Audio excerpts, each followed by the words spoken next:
Well, Tom, as these guests learned 10 days into their stay, it was because of a mix-up with the paperwork. So the hotel authorities, along with DHHS, thought there was only one person inside this room. So they were being served 3 meals a day, but only for one person. Every time a meal was served, they'd have to spend an hour on the phone to authorities, effectively begging for an extra bread roll, an extra piece of fruit, an extra bottle of water, just because they weren't being provided with enough. This is despite both this return traveller and his partner submitting their forms upon arrival at the Pan Pacific Hotel, including their dietary needs, which did include some very specific requirements, including that they be served halal food and that the return traveller's partner had a nut allergy. As they found out 10 days in, these forms weren't properly processed.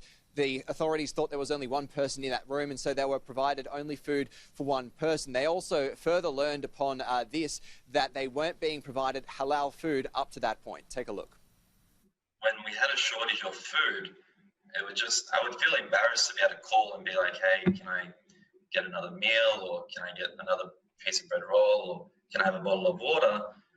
And it was embarrassing because from the day one, it was just really hard to get them things. So every day when I had to call 3 times a day pretty much for breakfast, lunch and dinner, it was really, starting to get to me.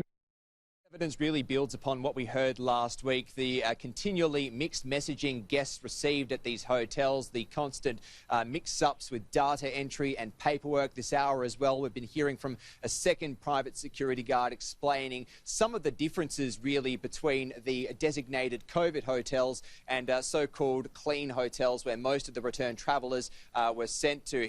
This particular guard worked at both a clean hotel and a COVID hotel and said the difference was stark. The COVID hotel effectively run like a hospital by security teams from the Alfred Hospital, whereas things were a lot more lax really at these so-called clean hotels that guards were stationed at. He is continuing his evidence, and then later on this afternoon we'll hear from yet another security guard.